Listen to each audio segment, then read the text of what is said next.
Dober dan, buongiorno, guten Morgen.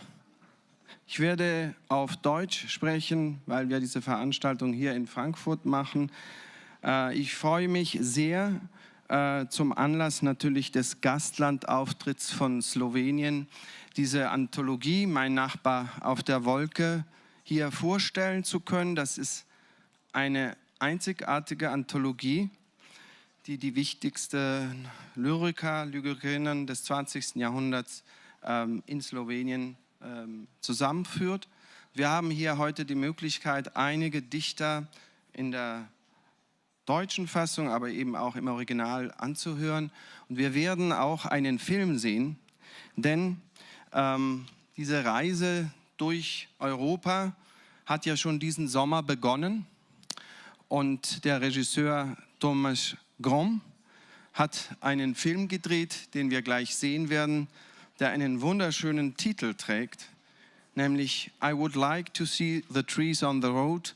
Ich würde gerne auf dem Weg unterwegs die Bäume sehen.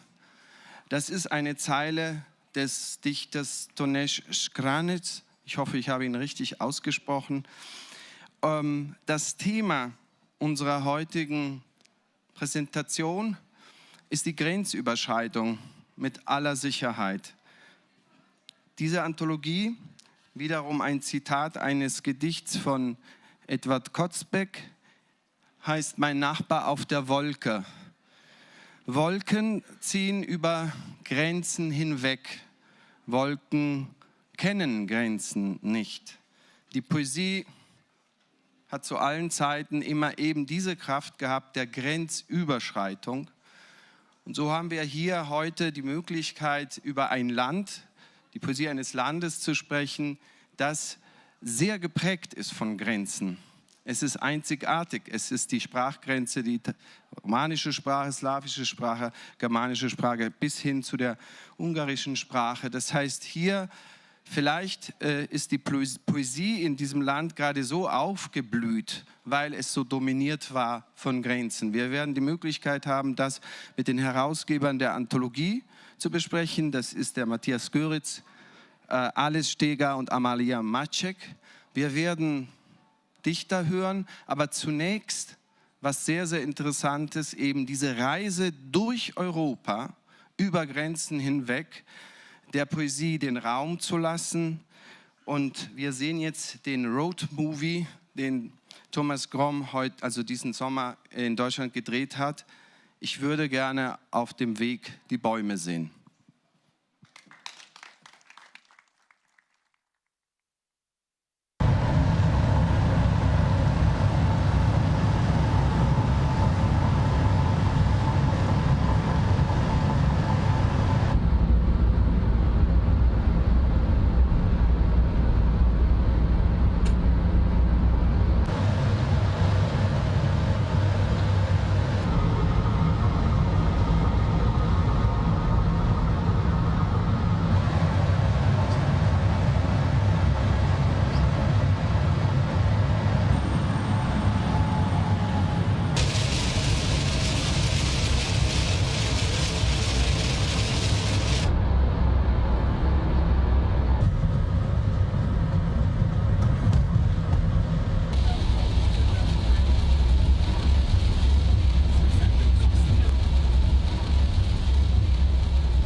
Vešča.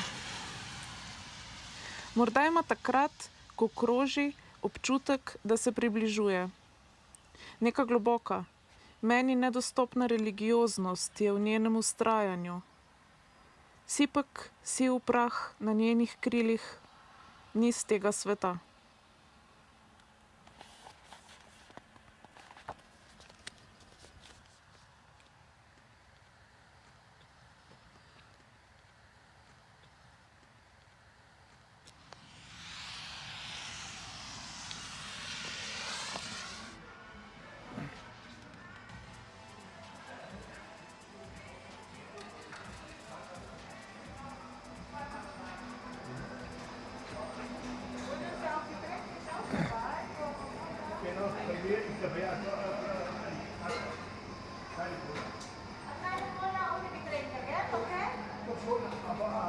Aber dann können Sie dann aber noch auf der Flasche bitte, damit Sie nichts anderes bleiben. Gut, aber auf der Flasche, sonst nichts. Duh želve je majhen in zelo star. Ko pride čas za pogovor in zabavo, grem domov. Tam imam okno s čisto prozorno šipo. Zunaj so črna tema in šumi. Razmišljam, da bi pokadil košček hašiša, bral knjigo.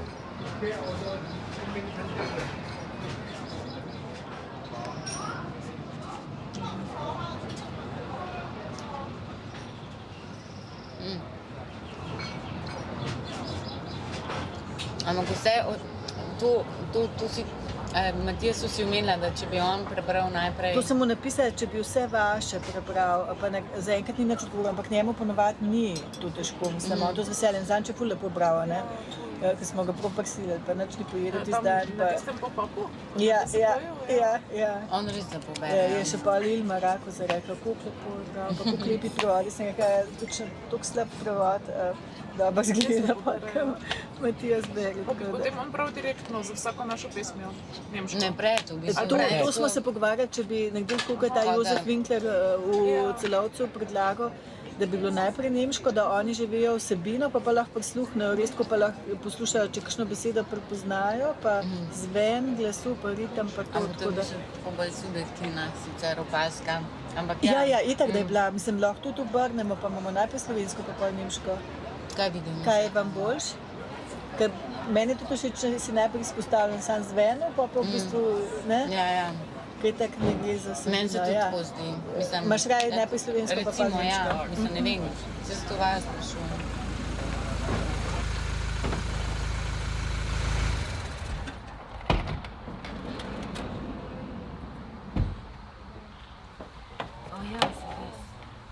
Mi ne smemo gledati v kamero, ne grom, ali gledamo. Iz tebe gledam, jaz te gledam kamere. To je. Dobro jutro, Ančka.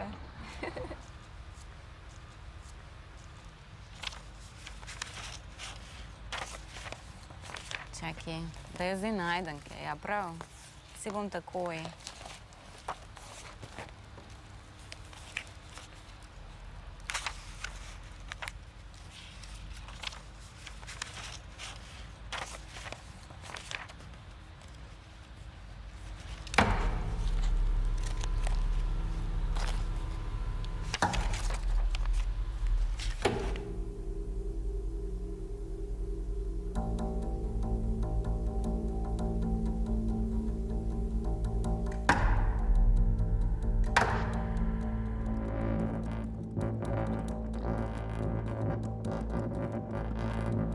Bil sem že na raznih turnejah, ampak s pesnicami in pesniki je drugače.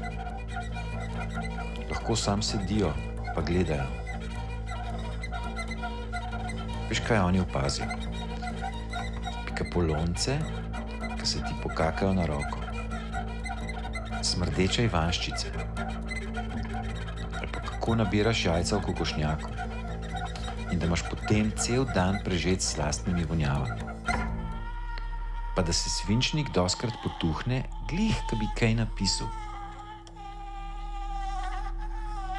V mušicah, ki napadajo platane. Kako letijo jerebice. Pa v mačku Maticu, ki ne upa iz hiše. ko zavohaš parfum iz sosedne ulice. Ana bi imela rada molekulo 01. Ali pa v višini štumfov. O strelah in gromih. O lastni temni plati, ki je sicer dobra za prevajanje. O izgubljeni navigaciji. O hrošču smrdljivcu, ki ima tak vonj, kot koriander. Tehno. O tem, kako se sploh ne čudim, da nič ne čutim. O samomoru, ki prepreči mojega. O hvaležnosti. O tem, kako mi je življenje vzelo prijatelja in kmalu mene. O otroku, 2, obeh rojenih iz tega trebuha pod tem listom in tem svinčnikom. Da ne rabita mame, ne take mene mame. Da ni ničesar, da je vse odteklo, reklo jebi se, tako je, najdi si nekaj, kar te dviguje. Pa ni bilo nič. Ena sama ravna črta brez barv. Vonja, okusa. In kaj naj s tabo črta? Nič, kaj, ostani not, tule spodaj. Pojej se, zunaj je itak vse brez veze. Ni sonca, itak ga ne rabim. V tem. Ne v visokih petah, ne v krilcih, negovanih telesih, lepih avtih, hišah, pohištvu, kuhinjskih skodelah. Ne o veganstvu, ne o lakto, ovo, paleo, bullshitu. Ne, o Japankah, ki bi jih rada obula napisane nohte, da ti polepšam razgled.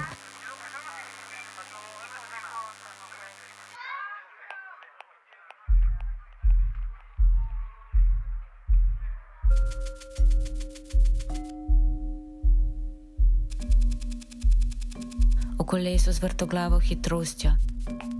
O 1 uri plavanja, da se prešvicam, polulam v bazen. O raztezanju mojega telesa in o muziki.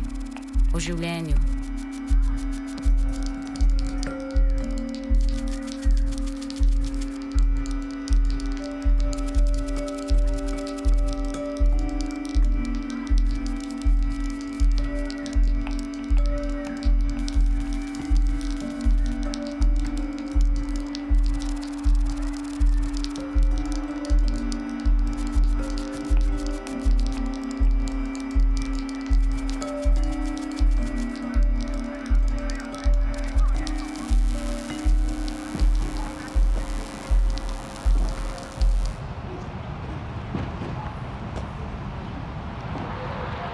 Ptiču otroka v kletki v kletko.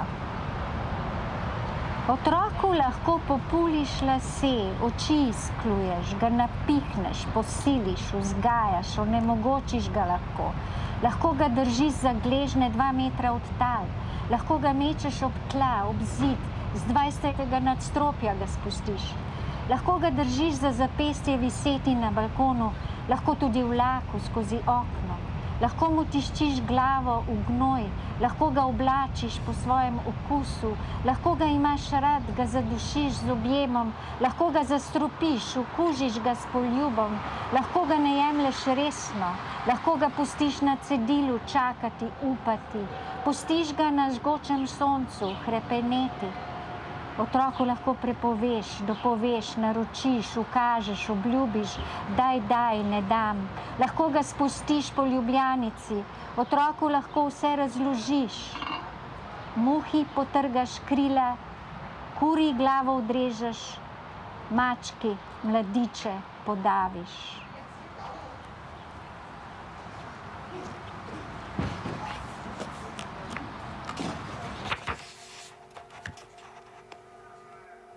Pesem se mora dotikati ljudi in ulice.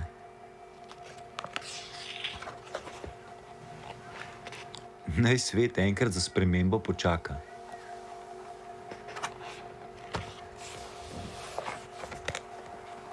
Ne vem, kaj gledam, ampak izgleda, da smrt.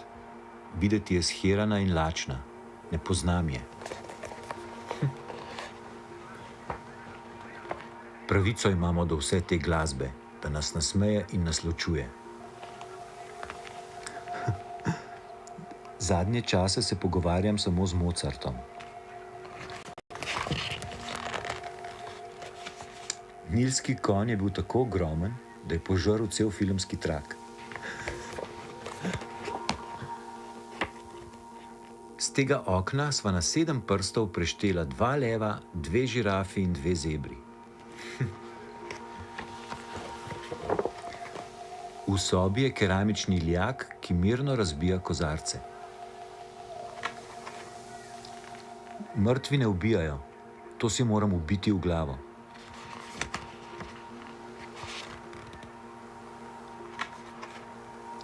Dala ti bom sneg. Katera soba bo ostala prazna?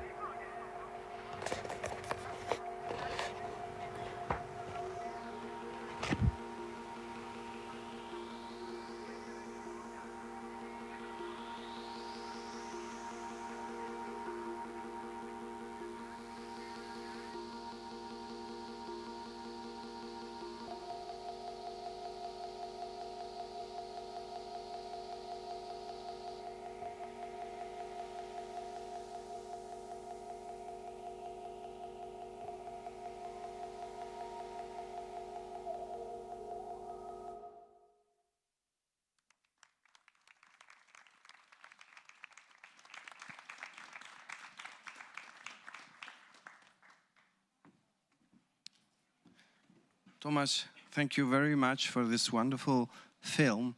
I'm talking in English. Is this correct, Amalia? Should I speak German? Tell me, please. As far as I know, Tomasz doesn't speak German, so I'm also happy just to make you the questions in English, and then we will translate this into German. First question, Tomasz. This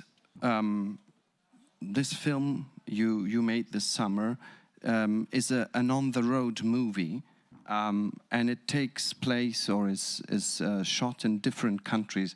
Which countries are they, and why this limitation maybe on just a few, or what was the idea?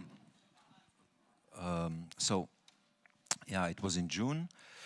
I was invited to come with a group of poets to this tour through Austria and Germany, and as a musician.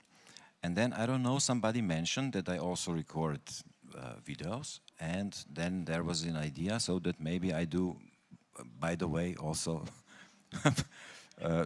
shoot like videos, no? And I said, yeah, I can try, I don't know what will turn out. And then obviously, out of all this material, I was in double role, so as a musician and also setting up all these cameras. I didn't know, driving sometimes also. But what was then the end of the question? I didn't understand. You were in Germany and in Austria, and it's on the road movie. Yes. Why didn't you go to other countries? Why didn't you go to Poland, to Czech Republic, to Italy, which is just around the corner? That's a question, I think, for somebody else. I think Amalia Maček organized this tour through Klagenfurt, Salzburg, Tübingen, then to Frankfurt. Were we also somewhere else? No. That's it. No. I don't know why. I think part of the poets were also brought to some other places, but I was not there, so I just could record this part. Thanks. The question was, I think this is a very interesting kind of romantic project to combine traveling and poetry. So therefore, I have read that you have a project called Confine Aperto, Open Border. I was very intrigued by this project, and therefore I was just asking you, why limit yourself? But I understand that this was just the beginning of a project which might continue in other forms. Shall I translate this into German, or is there someone who is uncomfortable with talking only English? That's all right? Okay, thank you so much. If there are problems, let me know. Tomasz, this is a challenge to combine music and words, and then all this in the traveling. So my question is, what have you discovered in this experience, in this project, which for you as a musician, as a composer, was new? The relationship, words, moving landscapes and sounds. I was on a lot of tours already as a musician. Usually, we sleep on the floor, in sleeping bags, in some clubs, and this time, first of all, it was different because we slept in hotels. We had nice breakfasts, we had nice food, and yeah, a lot of time in the car and when we stopped. And I noticed that, so if the musicians, I play with a lot of younger musicians, and I'm the oldest one, and I have to take care of them. I'm the one who wakes up early and draws them from the bed because they just went to sleep. And with this time it was different. And I noticed that the poets, as I say also in this movie, they can just sit and they can just think and they watch somewhere, and the topics are totally different than among musicians now. They take time and they speak about things, small things, and yeah, especially they take a lot of time. They can speak about a tea for a long time, or they can speak about so that was for me something where I thought maybe it's good to stop a little bit and to wait a little bit and to just think and just watch. And then after, so this was in June, and after that I went to holidays where I didn't take my bass, I didn't take any work, I just brought some books, and I was for 5 weeks not doing anything. And from the first day I enjoyed a lot. And I think I learned also a little bit from this tour and from these poets. No? What kind of energy did you feel when you were traveling and when we were listening to the poets reading their poems? We've seen in a gasoline station. Why have you chosen also this kind of settings? Why not, more touristic sites? Or yeah, I like in my music also to or in all my work to find some borders or to cross them a little bit. And I like different contexts. I like to bring something into a context which is not a typical for this, let's say, this kind of music. Or so also I thought it's nice to hear and to see and to some poetry in places where usually we don't hear this, and to see what happens, how does this sound, and what the people would say around. What would it be noticed? Would it? That's a simple reason. Thank you. I really appreciate this. I felt the force of words and poetry exactly in this marginal places. So I think now we can thank you, Thomas, so much.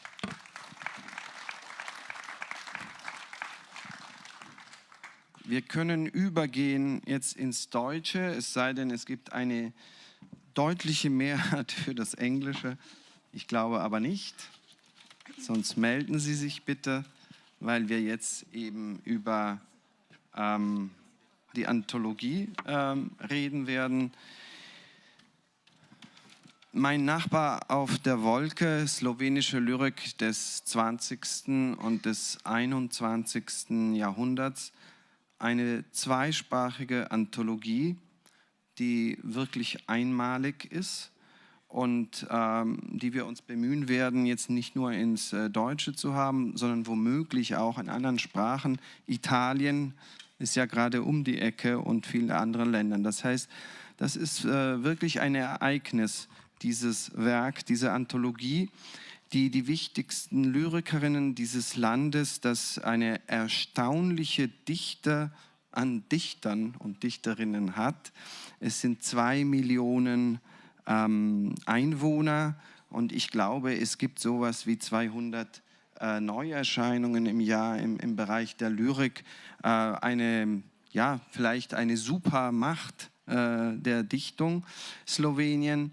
Und diese Anthologie fängt an mit einigen wirklich zum Klassiker gewordenen Autoren, Srećko Kosovel, dieser Saal, glaube ich, heißt auch so.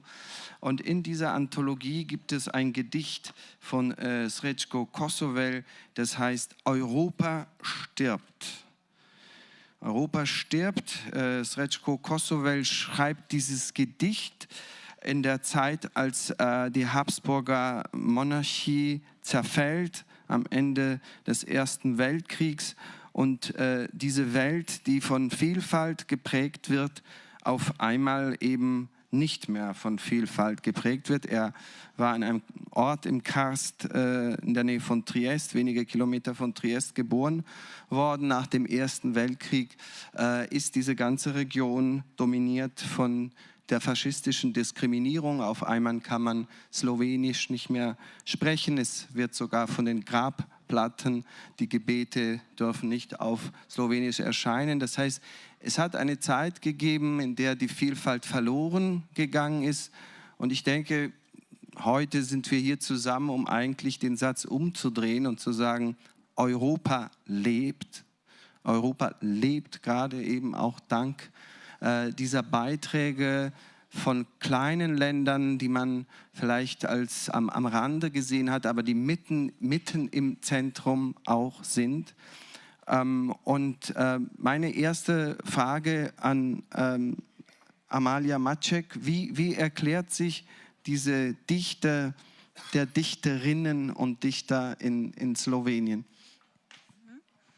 Ich glaube, es sind sogar 300 Gedichtbände pro Jahr. Also ich sage immer, jeden Tag erscheint ein Gedichtband. Das veranschaulicht das vielleicht besser als nur die Zahl. Also es erscheinen tatsächlich sehr, sehr viele Gedichtbände bei großen Verlagen, aber auch bei kleinen oder im Selbstverlag. Die Lyrik war seit jeher etwas, was uns sehr, sehr wichtig war, was uns zusammengehalten hat.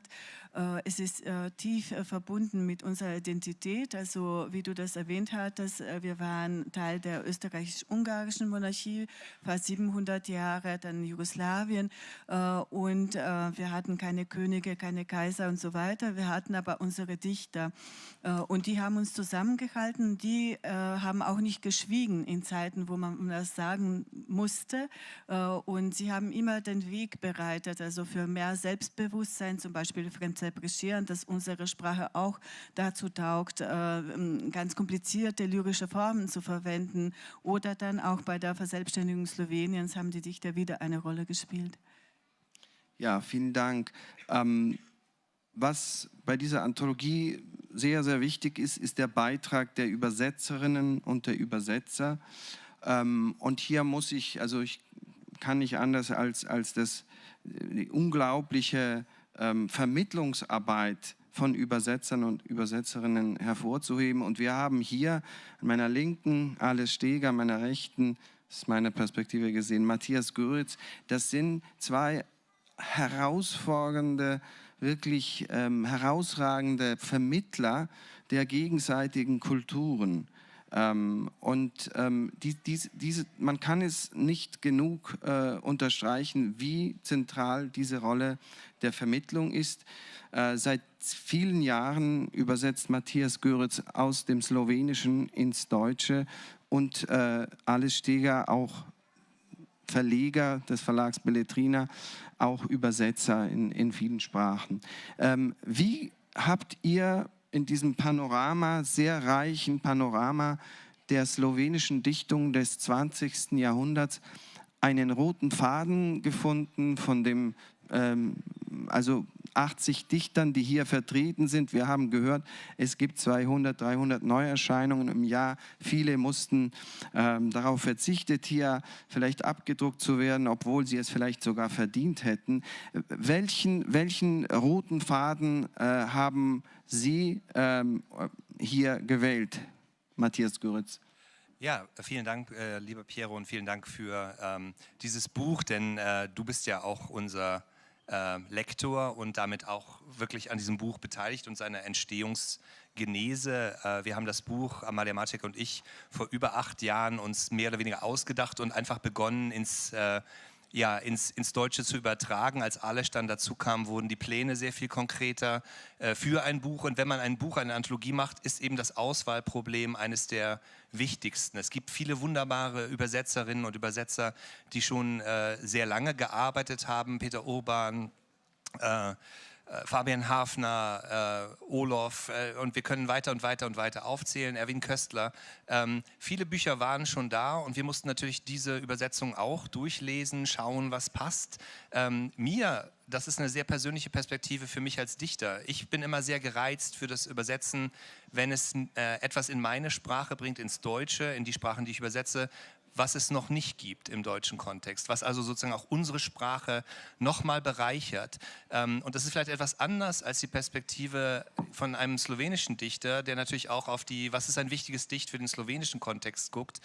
Und ich glaube, deswegen ist unsere Arbeit zu dritt auch so interessant gewesen, weil sie ein bisschen instabil ist, weil wir sozusagen unterschiedliche Blicke haben auf das, was in dieser Anthologie dann auch gelandet ist. Repräsentative Gedichte wie die Lipizzaner von Kozbek, wo es auch wirklich um nationale Identität und Dichtung geht, aber eben auch ganz neue Gedichte, Nina Dargicevic zum Beispiel, die absolut anschlussfähig ganz ähnliche Dinge macht wie im Deutschen zum Beispiel Monika Rink, aber ganz anders nochmal und dadurch wirklich auch den zeitgenössischen Kontext bereichert.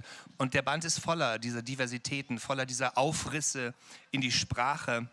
Und das Faszinierende für mich war, dass die slowenische Lyrik im 20. und 21. Jahrhundert ein Reichtum hat, wie ich es vorher nur kannte, aus der polnischen Literatur, aus der polnischen Lyrik. Also zu den großen Zeiten von Szymborska, Miloš, Róževič. Da ist die slowenische Lyrik tatsächlich, du hast gesagt, eine Supermacht. Ich würde sagen, es ist genau durch diese Grenzziehung und diese verschiedenen Kultur- und Sprachräume der Essenz europäischer Lyrik und das ist alles in Mein Nachbar auf der Wolke und das wandert, wie du gesagt hast, nun wolkig, vielleicht auch noch in ganz andere Sprachen.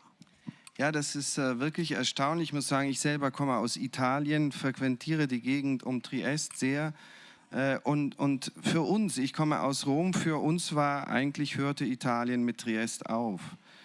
Es war eigentlich das Nachbardorf, es wurde überhaupt nicht registriert und es ist erstaunlich, dass die Beziehung vielleicht eben durch die Habsburger Vergangenheit zwischen Slowenien und Deutschland doch so viel stärker ist. Ich werde mich einsetzen, jedenfalls, dass auch diese Anthologie hoffentlich in Italien erscheint. Alice Steger, hier haben wir ein Gedicht von Fabian Hafner, ein großer Übersetzer, der leider frühzeitig verstorben ist. Gedichte schreiben, aus einer Sprache übersetzen, die es nicht gibt. Dieses Gedicht finden wir hier. Welche Strategien habt ihr hier bei der Übersetzung, wo ihr auch zusammen im Team quasi diese ganz vielen und sehr unterschiedlichen, auch historisch ganz unterschiedlichen Gedichte von ganz modernen bis hin eben zu politischen Gedichten oder avantgardistischen von Srećko Kosovel. Wie habt ihr das zusammen gemacht? Was war die Herausforderung? Also jede Sprache in sich hat natürlich einen Kanon oder mehrere Versuche, einen Kanon zu erhalten und ihn immer wieder neu zu bilden. Im Slowenischen ist das auch sehr stark, auch dieser Drang, einen Kanon zu haben. Der Kanon wurde aber nicht übersetzt, beziehungsweise er wurde immer wieder ansatzweise in kleineren Fragmenten die aber in einer historischen Perspektive sehr schnell untergingen und aus deutscher Perspektive eigentlich nicht als ein großes Ganzes wahrgenommen wurden.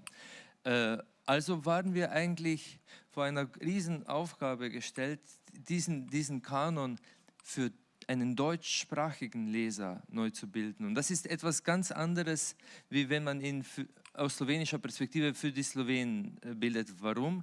Weil eben es Gedichte gibt, die sind auf Slowenisch ganz unumgänglich, die, wenn man sie aber übersetzt, eben oft nicht die Stärke entwickeln und natürlich umgekehrt, es gibt andere Gedichte, die entwickeln eine ungeheime Stärke in Übersetzung, zu Hause aber oft übersehen wurden.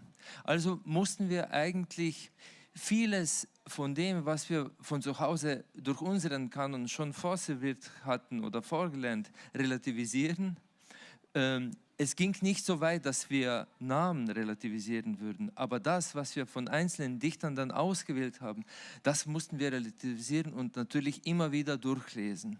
Für mich persönlich war das auch eine extrem intensive Leseerfahrung, weil wir trafen einander, wir lasen uns zum Beispiel mit Matthias oder mit Amalia immer wieder Gedichte vor, wir diskutierten über einzelne Gedichte und ich glaube, diesem Buch merkt man eigentlich diese Vorarbeit, diese intensive Vorarbeit durch Dialogisches eigentlich an. Obwohl wir dann oft auch über gewisse Entscheidungen nicht einer Meinung waren, wir drei. Also natürlich bei dem Entstehen von so einem Buch, Sie können sich vorstellen, man streitet sehr schnell, aber man ist auch dann eigentlich vom Ganzen getragen und man möchte eigentlich ein ganzes Gutes tun, also nicht nur die einzigen Kumuli in Sicht behalten, sondern den ganzen Himmel. Die Genese vom ganzen Buch, das erste Konzept, das wir zusammengestellt haben, war eigentlich wirklich die wichtigsten Stimmen des 20. und 21. Jahrhunderts individuell zu präsentieren und das sollte auch in die jüngeren Generationen reingehen. Die Deutsche Akademie für Sprache und Dichtung, in deren Auftrag wir gearbeitet haben, war von dieser Idee nicht sehr überzeugt, weil andere Bücher, die in derselben Reihe schon zuvor erschienen sind, natürlich anders aufgebaut wurden. So mussten wir eigentlich das Ganze zweimal radikal umstellen und ich glaube, das Buch hat auch dadurch profitiert, weil wir wirklich extrem intensiv darüber nachgedacht haben, wie wollen wir ein wirklich lebendiges Buch machen, weil im Endeffekt wollten wir jetzt nicht ich sprach zuvor von Kanon, vielleicht ist das zu schwer gewichtet.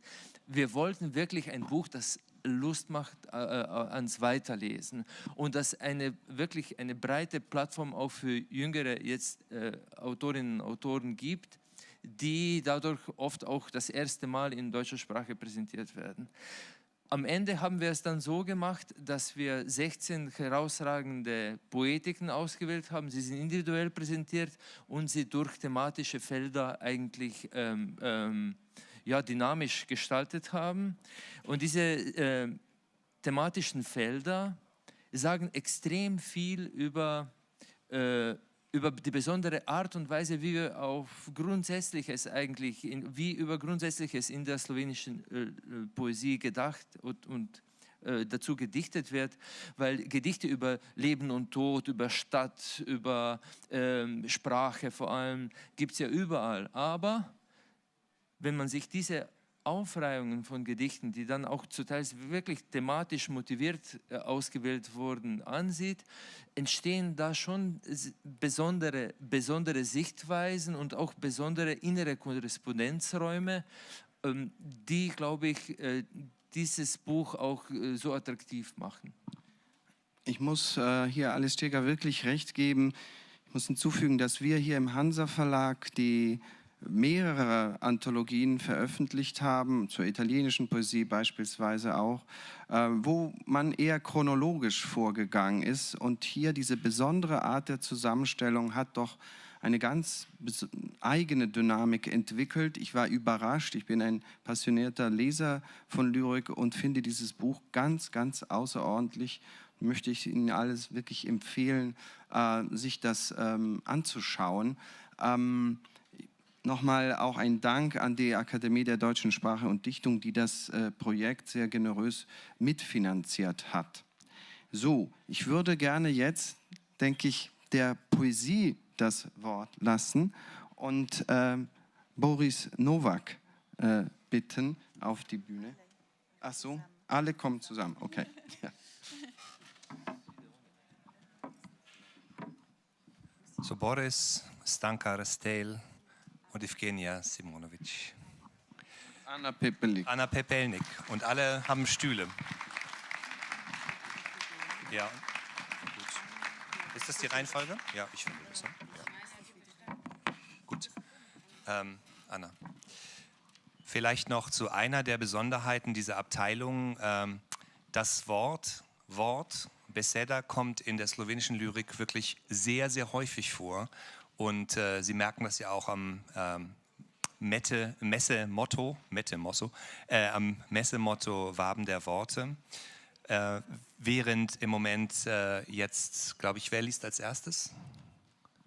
Wollen wir Boris Nowak bitten, oder? Ja? Ja. Entschuldigung. Du stellst alle vor? Ah. Ah, okay. Gut. Okay. Wir sind soweit.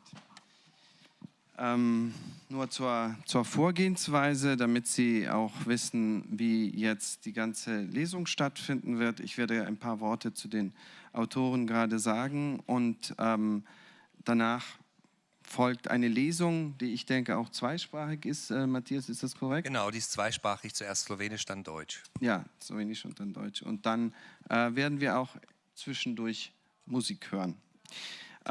Ich fange an mit Evgenia Simonovic. Hoffe, dass ich das gut ausgesprochen habe.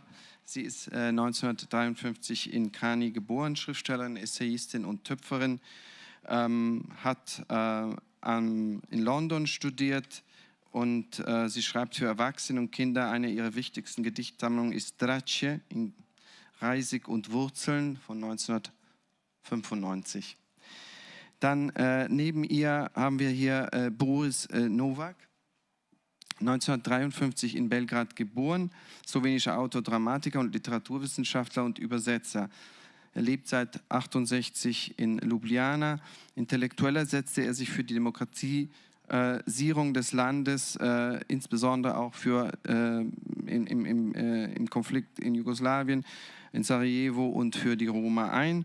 Zuletzt erschien auf Slowenisch sein Gedichtband Freiheit ist ein Verb.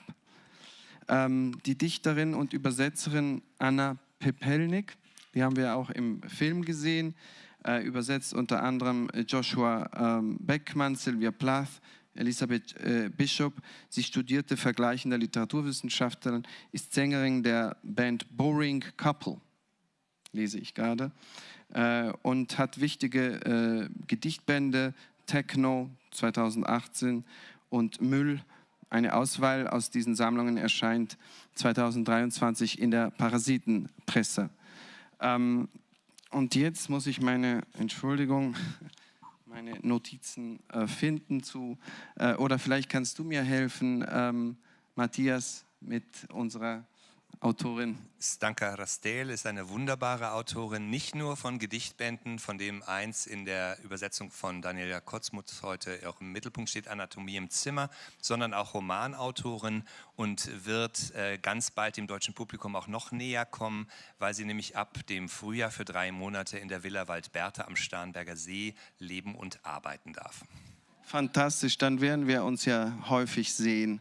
Das freut mich sehr. So, wir übergeben der Dichtung das Wort. Wer fängt an? Es fängt die Musik an, so wie das bei Dichtung üblich ist. Es beginnt ohne Worte und dann geht es in das Wort hinein.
Spominjam se človeka, ki je imel goste obrvi, pod njimi živahne oči in strašno zguban obraz od cigaret in stalnega preklinjanja.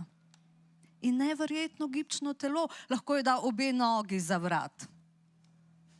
Včasih je prišel in je pobelil kuhinjo, jedilnico in hodnik in je vedno sam počistil za sabo. Potem smo skupaj sedli za mizo in smo ga poslušali, kako je preklel prometno policijo, predsednika in škofa in svojo mladost. Potem je govoril o ženskah, o njihovih mehkih rokah in polnih dojkah in da bo umrl na lestvi sredi dela s čopičem v roki, čeprav je umrl za rakom, precej na hitro in v hudih bolečinah. Imel je veliko žalost, ki jo je prinesel s seboj v Slovenijo. Nikamor ni šel brez nje in ni si je upal odložiti, ker so mu vsi govorili, da je srečen človek. Zaradi te žalosti si ni nikdar umazal srca, ampak ga je brusil kot drag kamen in je svoje zadnje moči porabil za to, da je poljubljal roke in govoril, kako te imam rad, kako te volim, dušo. Dann setzten wir uns gemeinsam zu Tisch. Ante, meine tiefste Verehrung. Ich erinnere mich an einen Menschen mit buschigen Augenbrauen, darunter lebhafte Augen. Er hatte ein schrecklich zerfurchtes Gesicht von den Zigaretten und seinem ständigen Gefluche und einen unglaublich gelenkigen Körper. Er konnte beide Beine hinter den Kopf legen. Manchmal kam er und weißte unsere Küche aus, das Esszimmer und den Gang. Und immer machte er selbst hinter sich sauber. Dann setzten wir uns gemeinsam zu Tisch und hörten ihm zu, wie er auf die Verkehrspolizei fluchte, auf den Präsidenten und den Bischof und seine Jugend. Dann sprach er von Frauen, von ihren weichen Händen und vollen Brüsten und dass er auf der Leiter sterben werde, mitten in der Arbeit, mit dem Pinsel in der Hand, obwohl er an Krebs starb, ziemlich schnell und unter großen Schmerzen. Er trug eine tiefe Trauer in sich, die er nach Slowenien mitgebracht hatte. Ohne sie ging er nirgendwo hin und er wagte auch nicht, sie abzulegen, weil alle ihm sagten, er sei ein glücklicher Mensch. Wegen dieser Trauer machte er sich nie das Herz schmutzig, sondern schliff es wie einen wertvollen Stein und verwendete seine letzten Kräfte darauf, Hände zu küssen und zu sagen, wie ich dich liebe, kako te volim, dušo.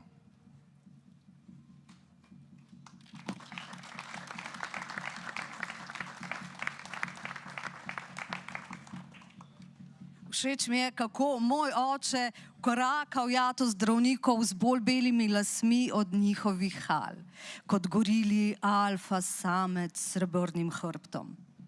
Mojega očeta zdravniki zelo spoštujejo, rečejo mu, gospod, nekaj imamo za vas, diagnozo. Pravzaprav vam danes nudimo 2 diagnozi, paranoidno obliko shizofrenije in kronični hepatitis B. Gospod. Prav, reče moj oče, vzamem obe. Vzamem vse diagnoze, ki jih imate danes na meniju. Obrne se na peti, ima 42 stopinj vročine, ustnice nabrekle od herpesa in med ramena sklonjeno glavo. V rokah nosi vrečko tablet v zelo domiselnih barvah in oblikah. Če bi hodil pokončno, bi bil smešen. Moj oče pa ni komedijant. Vsi ga zelo spoštujejo. Opazujem ga oddaleč in se ponosno nasmiham. Stolz. Es gefällt mir, wie mein Vater in die Ärzteschar marschiert, sein Haar weißer als ihre Mäntel, wie ein Alpha-Männchen, ein Silberrücken-Gorilla. Mein Vater genießt bei den Ärzten großen Respekt. Sie sagen zu ihm: Mein Herr, wir haben etwas für Sie, eine Diagnose. Genau genommen können wir Ihnen heute 2 Diagnosen anbieten. Eine paranoide Form der Schizophrenie und eine chronische Hepatitis B, mein Herr. Gut, sagt mein Vater, ich nehme beide. Ich nehme alle Diagnosen, die heute auf dem Speiseplan stehen. Er dreht sich auf dem Absatz um, er hat 42 Grad Fieber. Seine Lippen sind von Fieberblasen geschwollen und sein Kopf steckt tief zwischen den Schultern. In der Hand trägt er ein Säckchen mit Tabletten in äußerst einfallsreichen Farben und Formen. Wenn er aufrecht ginge, würde er lächerlich wirken. Aber mein Vater ist kein Komiker. Er genießt bei allen großen Respekt. Ich beobachte ihn von Weitem und lächle stolz.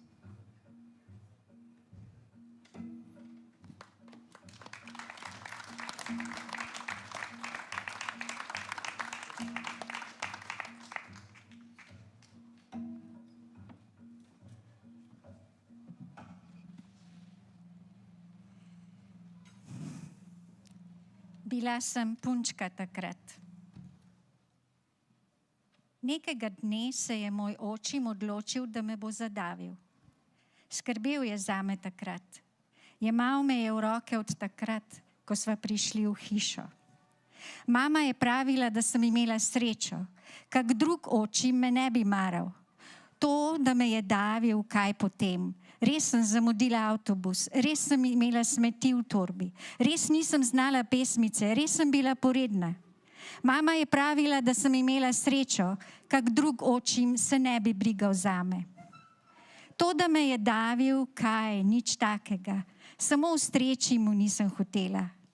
Mama je stala zraven, gledala, roke je stegovala predse. Potem bi me ujela, vem, da bi me, seveda. Nisem se bala pasti, samo ustreči mu nisem hotela. Gledala sem njo, potem njega, obraza sta se razlila v gost oblak, samo njune oči so ga predirale, žarki, ki so mi žgali usta. Nisem mu hotela ustreči. V mislih sem imela prejšnji dan, živo, še ko mi je že pohajala sapa. Govoril je, naj se ne bojim, da me rabi, je govoril. Nekaj gostega mi je izprav iz las in me pahnil stran. Mami sem rekla, da sem mokra, češ da se mi je bratec polula obraz. Vsi smo se smejali. Zdaj sem pa tukaj, tukaj zdaj. Komaj čakam na vse, kar me še čaka. Srečo imam, nimam hčerke. Ne vem, najbrž bi težko stegovala roke predse in jo lovila. Ne vem, če bi zmogla. Ich war noch ein kleines Mädchen. Eines Tages beschloss mein Stiefvater, mich zu erwürgen. Er kümmerte sich um mich damals. Er nahm mich in die Arme, sobald wir ins Haus kamen. Meine Mutter sagte, ich hätte Glück.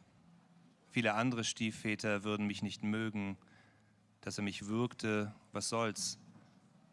Es ist wahr, dass ich den Bus verpasste, wahr, dass ich Abfall in der Schultasche trug, wahr, dass ich das Gedicht nicht auswendig konnte, wahr, dass ich nicht brav war.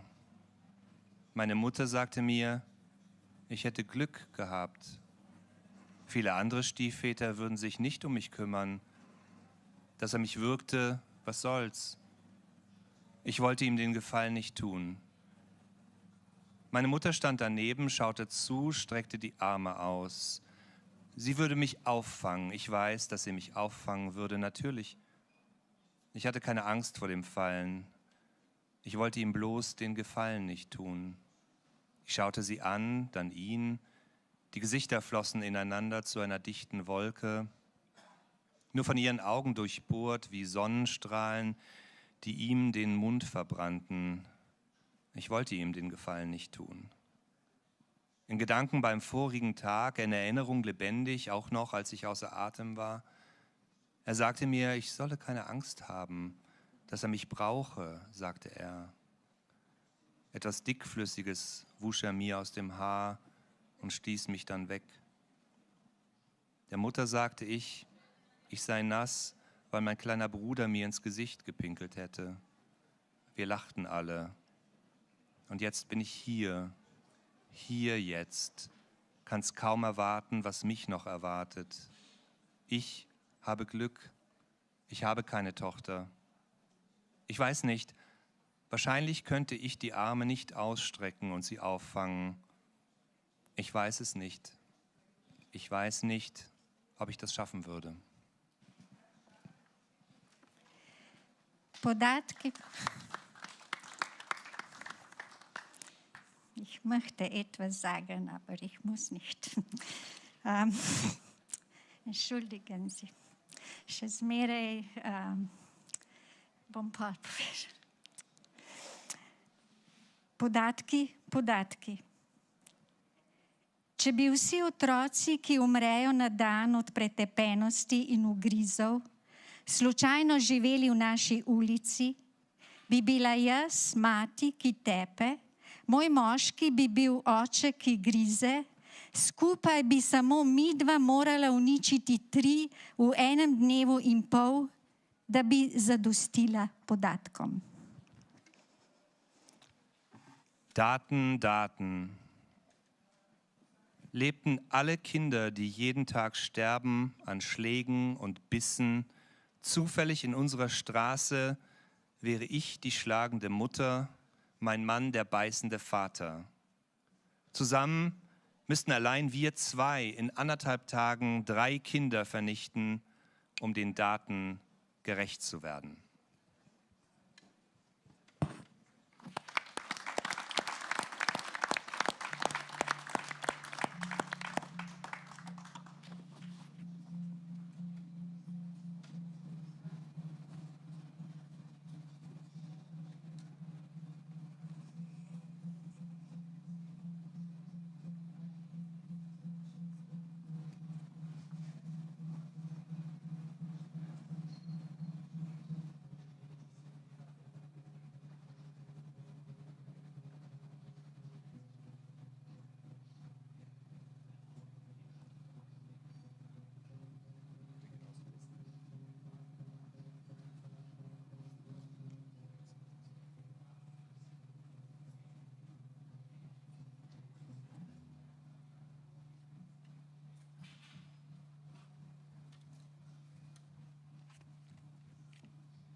Ich liebe die Musik.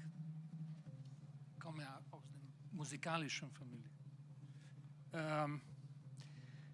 Hier können Sie sehen meinen größten dichterischen Wahnsinn. Das ist das Epos Vrata Nepovrata, die Tor ohne Wiederkehr, 3 Bücher, zusammen 45.000 Versen, 2300 Seiten über die Geschichte meiner Familie von dem 19. Jahrhundert bis zu heute.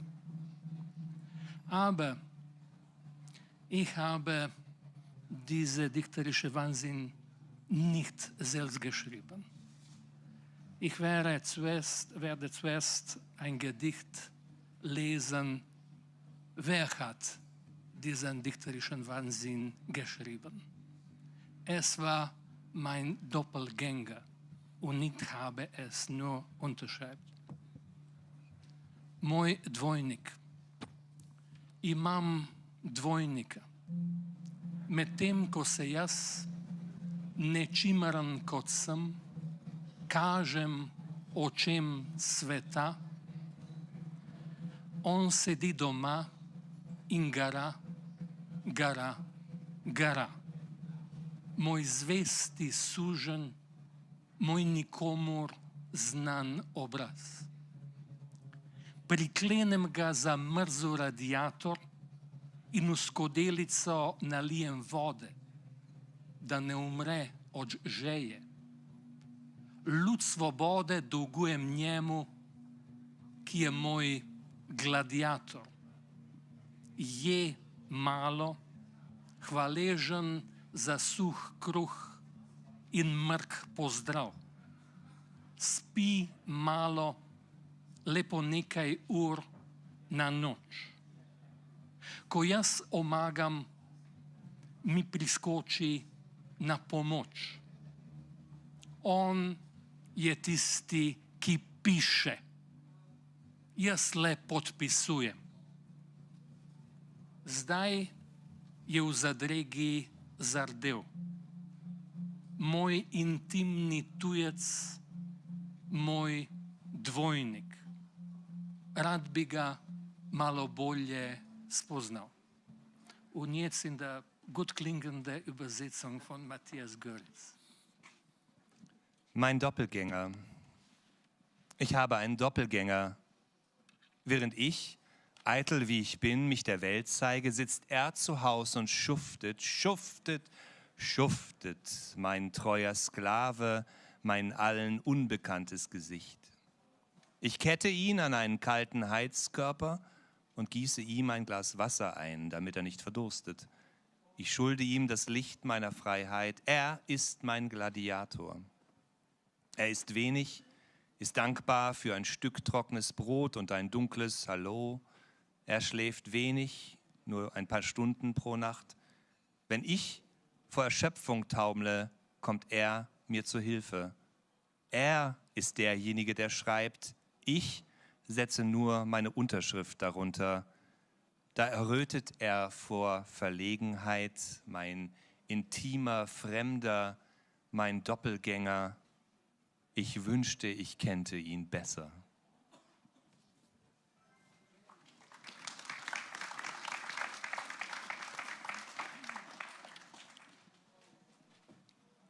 Dieses Gedicht Entscheidungen habe ich geschrieben in der dunklen Zeit den Kriegen in der ehemaligen Jugoslawien. Ohne Entscheidung ist eine Scheidung peinlich. Und jetzt möchte es dieses Gedicht lesen in der Verbindung mit den Grausamkeiten in Israel und in Gaza. Med dvema besedama izberi tišjo. Med besedo in molkom izberi poslušanje. Med dvema knjigama izberi tisto, ki je bolj prašna. Med zemljo in nebom izberi ptico. Med dvema živalma izberi tisto, ki te bolj potrebuje. Med dvema otrokoma izberi oba. Med manjšim in večjim zlom ne izberi nobenega. Med obupom in upanjem izberi upanje. Težje ga boš nosil.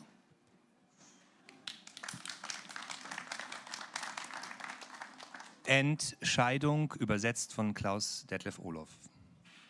Unter zwei Wörtern wähle die Stille. Unter Wort und Schweigen wähle das Zuhören. Unter 2 Büchern wähle das Verstaubtere. Unter Erde und Himmel wähle den Vogel. Unter 2 Tieren wähle jenes, das dich mehr braucht. Unter 2 Kindern wähle beide. Unter dem kleineren und dem größeren Übel wähle keines. Unter Hoffen und Verzweifeln wähle Hoffen. Du wirst schwerer daran tragen.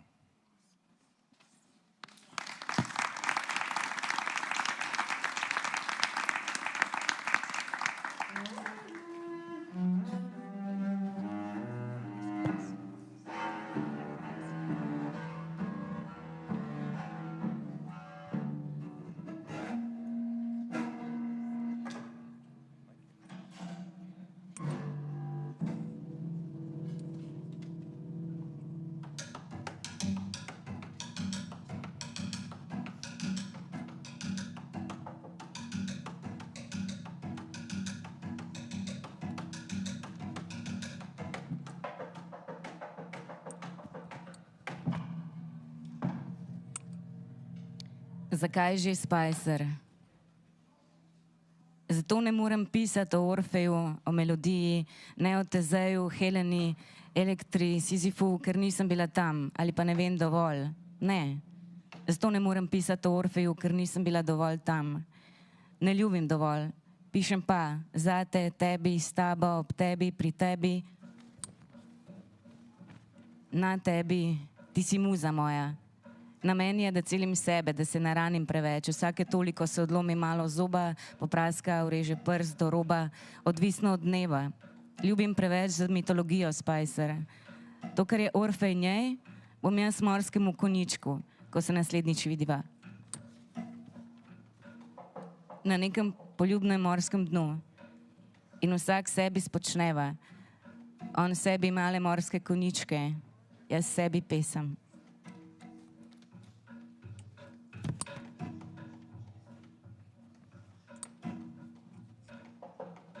Jack Spicer war einer der großen amerikanischen queeren Lyriker. Und das Gedicht heißt Warum denn Spicer? Warum denn Spicer? Deswegen kann ich nicht über Orpheus schreiben, über Melodien, nicht über Theseus, Helena, Elektra, Sisyphos, weil ich nicht dabei war oder nicht genug weiß. Deswegen kann ich nicht darüber schreiben, über Orpheus, weil ich dort nicht genug bin. Ich liebe nicht genug, doch ich schreibe für dich, mit dir, bei dir, an dir, auf dir. Du bist meine Muse. Es liegt an mir, mich zu heilen, mich nicht zu sehr zu verletzen. Ab und zu bricht ein wenig vom Zahn ab, zerkratzt, schneidet in den Finger, bis an den Rand tagesabhängig liebe ich dich, zu stark für Mythologie. Spicer. Was Orpheus für sie ist, werde ich für das Seepferdchen. Nächstes Mal sehen wir uns auf einen stummen Kuss, Meeresgrund, und jeder empfängt sich selbst. Er, kleine Seepferdchen, ich, ein Gedicht.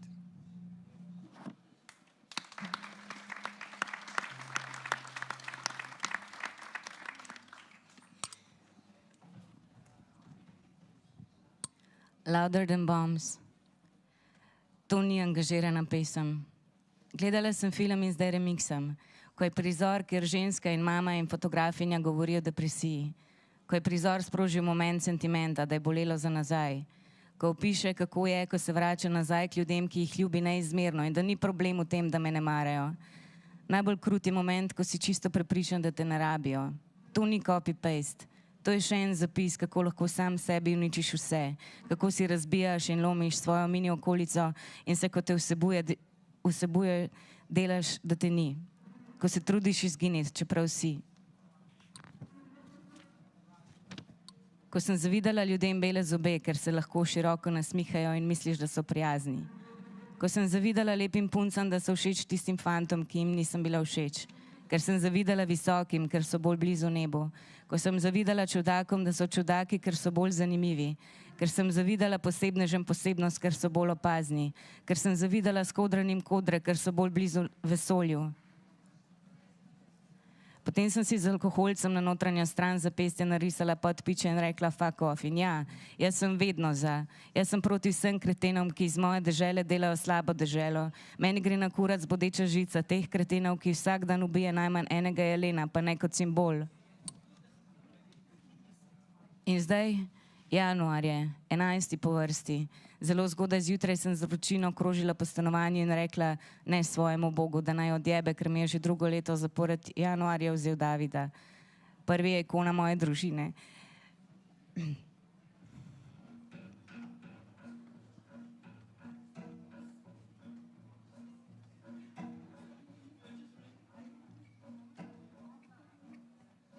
Drugi je ikona sveta.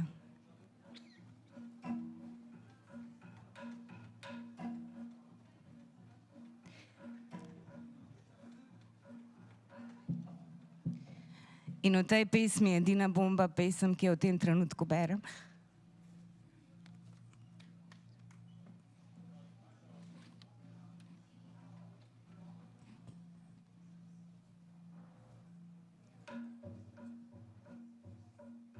Louder than bombs. Dies ist kein engagiertes Gedicht. Ich schaute einen Film und bin jetzt am Remixen. Bei der Szene, als eine Frau und Mutter und Fotografin von Depression spricht, als diese Szene einen sentimentalen Moment auslöste, dass es wehtat im Nachhinein, als sie beschreibt, wie es ist, zu den Menschen zurückzukehren, die sie maßlos liebt und dass es kein Problem sei, nicht gemocht zu werden. Am grausamsten ist der Moment, wenn du vollkommen überzeugt bist, dass sie dich nicht brauchen. Das ist kein Copy-Paste. Das ist eine Schilderung, wie man sich selbst alles verderben kann.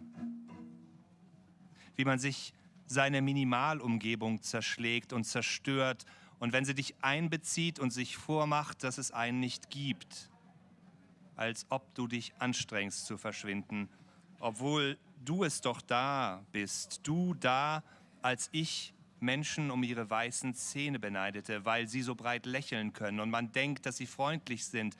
Als ich schöne Mädchen darum beneidete, dass sie den Jungs gefielen, denen ich nicht gefiel. Als ich die Großen darum beneidete, dass sie dem Himmel näher sind. Als ich Weirdos um ihr Weirdsein beneidete, weil sie interessant waren. Als ich Sonderlinge um ihre Besonderheiten beneidete, weil sie bemerkbarer waren. Als ich Lockenköpfe um ihre Locken beneidete, weil sie näher am Weltall waren. Dann zeichnete ich mir mit einem Permanentmarker ein Semikolon auf die Innenseite des Handgelenks und sagte, fuck off und ja. Ich bin immer für etwas. Ich bin gegen alle Arschlöcher, die aus meinem Land ein schlechtes Land machen. Mir geht der Stacheldraht dieser Arschlöcher auf den Keks, der jeden Tag mindestens einen Hirschen tötet. Und das nicht bloß symbolisch. Und nun Januar, der 11. in der Reihe. Sehr früh bin ich mit Fieber durch die Wohnung getigert und sagte dem, nicht meinem Gott, er soll sich verpissen, weil er mir schon das 2. Jahr nacheinander im Januar den David nahm. Der erste ist eine Ikone meiner Familie, der zweite ist eine Ikone meiner Welt. Und in diesem Gedicht ist die einzige Bombe das Gedicht, das ich in diesem Moment lese.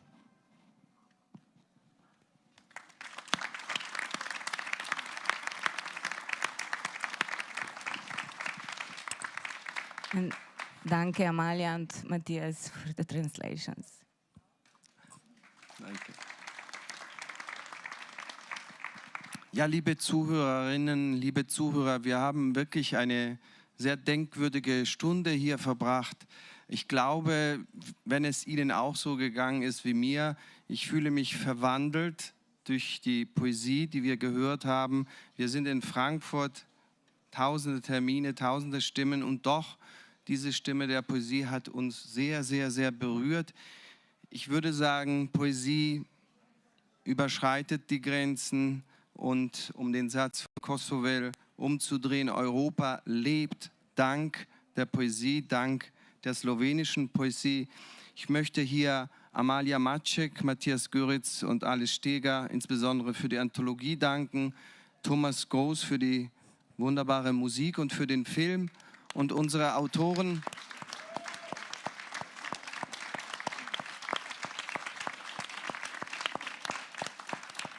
Unsere Autoren Ifigenia Simonovic, Boris Nowak, Stankas Rasteli und Anna Pepelnik für ihre wunderbaren Gedichte. Vielen Dank.